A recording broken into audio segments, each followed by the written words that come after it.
Assalamualaikum. Baiklah, hari ini matematika kita akan belajar tentang letak titik dan bangun datar pada bidang koordinat. Nah, kemarin kita sudah menentukan letak benda pada bidang koordinat. Nah, sekarang letak titik dan bangun datar. Nah, sebelum memulai pelajaran, kita buka dengan melafazkan basmalah. Bismillahirrahmanirrahim. Letak sebuah titik juga dapat digambarkan pada bidang koordinat. Nah, bukan hanya benda, tapi titik juga bisa digambarkan pada bidang koordinat. Penulisan letak sebuah titik sama seperti penulisan posisi benda pada bidang koordinat, yaitu menggunakan pasangan terurut X, Y, atau yang mendatar terlebih dahulu, kemudian baru yang tegak, koma. Ingat ya, penulisannya buka kurung X, Y, tutup kurung. Di mana X merupakan sumbu mendatar atau yang disebut dengan apsis, dan Y merupakan sumbu tegak atau yang disebut dengan ordinat. Akan tetapi penggambarannya sedikit berbeda. Nah, seperti ini ya gambar dari bidang koordinatnya. Ada sumbu yang mendatar disebut apsis, itu sumbu X, dan sumbu tegak, sumbu Y, disebut ordinat. Dan kedua sumbu ini saling berpotongan. Nah, titik potongnya itu nilainya adalah 0. Maka sumbu X ke arah kanan itu nilainya positif, dan sumbu X ke arah kiri itu nilainya negatif. Dan sumbu Y ke arah atas itu nilainya positif, dan sumbu Y ke arah bawah itu nilainya negatif. Sekarang kita coba gambar 4 buah titik. Nah, lihat ya, ada 4 buah titik berwarna merah. Letaknya pasti garis-garisnya ya. Kemudian kita sebut titik-titik tersebut ada titik A, titik B, titik C, dan titik D. Selanjutnya kita akan menentukan letak koordinat dari keempat titik ini. Pertama, koordinat titik A. Nah, silahkan kita lihat sumbu mendatar atau apsis atau sumbu X ya, yang dilingkari warna merah. Kemudian kita tarik garis putus-putus dari titik A ke sumbu X tersebut ya. Kemudian dapatlah di X atau di sumbu X itu nilainya negatif 5. Selanjutnya kita perhatikan sumbu Y yang dilingkari warna merah ya. Kemudian kita tarik dari titik A menuju sumbu Y. Dapatlah di sumbu Y nilainya itu negatif 4. Maka koordinat titik A adalah negatif 5, negatif 4. Nah, sebutkan dulu nilai yang ada di sumbu X, kemudian baru nilai yang ada di sumbu Y. Ya, seperti yang kemarin, yang mendatar dulu disebutkan, kemudian baru yang tegak. Kita bisa langsung menentukan titik B. Nah, titik B itu koordinat titik B ada di 3, negatif 4. Kemudian koordinat titik C itu ada di 3,1. Betul ya? Coba tarik garis putus-putus ke masing-masing sumbu. Dan titik D ada di koordinatnya yaitu negatif 5,1. Gampang bukan untuk menentukan koordinat titiknya? Tinggal perhatikan benar-benar di sumbu X dan sumbu Y-nya.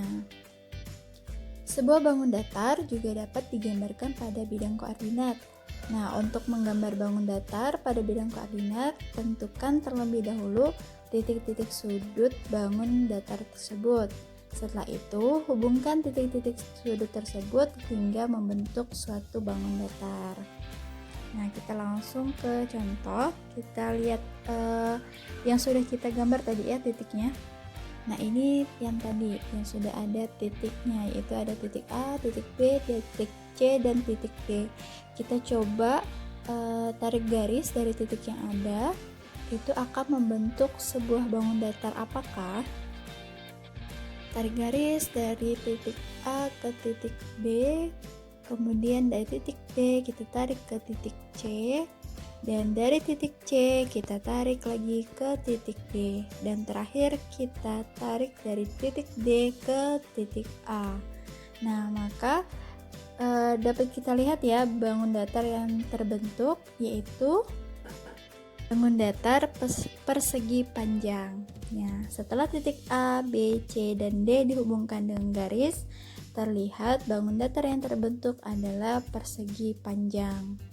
Nah, selanjutnya kita coba. Nah, ini ada soal.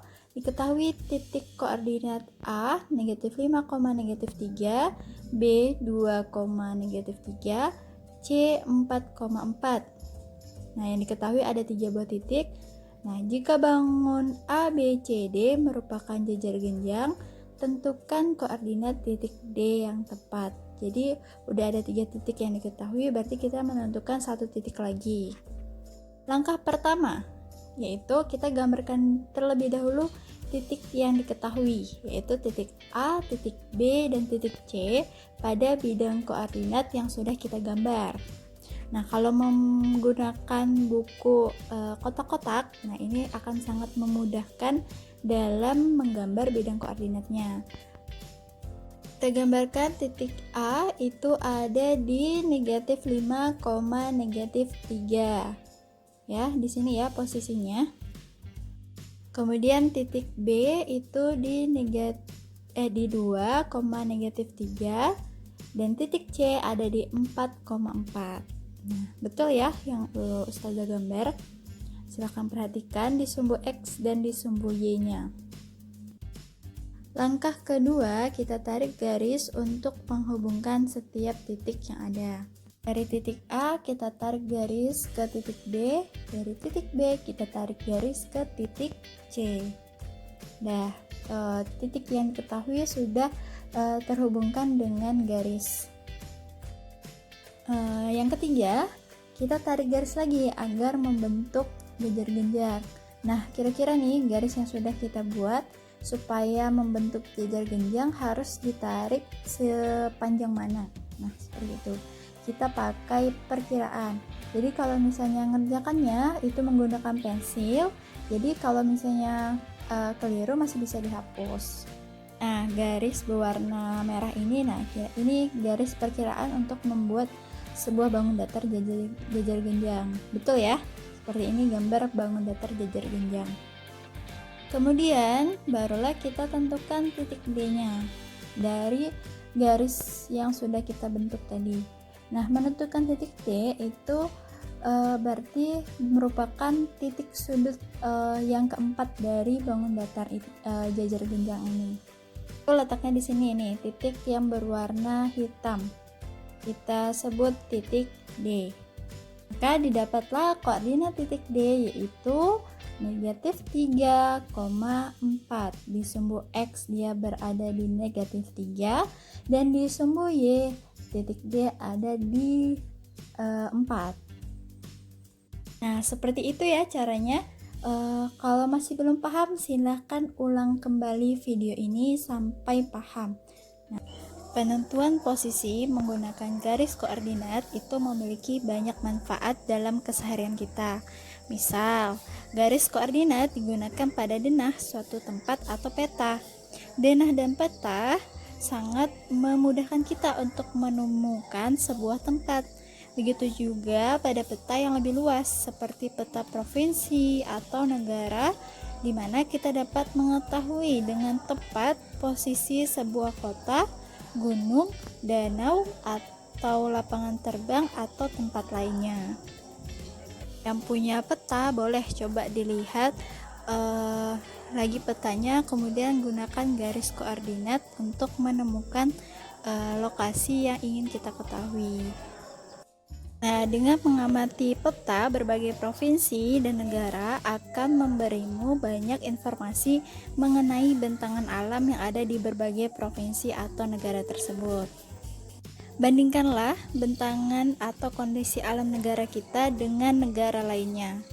Allah telah memberi negara kita nikmat yang begitu banyak dan lengkap, mulai dari luasan daratan dan lautannya, banyaknya hutan, pegunungan, danau, dan sungai. Semuanya merupakan nikmat yang begitu besar dari Allah bagi penduduk Indonesia. Allah berfirman, "Dialah Allah yang menjadikan segala yang ada di bumi untuk kamu, dan Dia berkehendak menciptakan langit. Lalu dijadikannya 7 langit, dan Dia Maha mengetahui segala sesuatu." Quran Surah Al-Baqarah ayat 29. Indonesia ibarat taman surga dengan segala kekayaan alamnya. Nah, sekarang mari kita sama-sama bersyukur dengan mengucapkan hamdalah, alhamdulillah atas segala nikmat yang Allah berikan. Dan bersyukurnya itu kita lakukan setiap saat, setiap detik, dan kapanpun, ya, atas segala nikmat yang Allah berikan. Dan semoga rasa syukur kita dapat membuat kita bersikap bijak dalam mengelola dan memanfaatkan berbagai kekayaan alam tersebut. Kita akhiri pelajaran hari ini dengan melafazkan hamdalah, alhamdulillahirabbil alamin. Ustazah akhiri, wassalamualaikum warahmatullahi wabarakatuh. Jangan lupa bersyukur.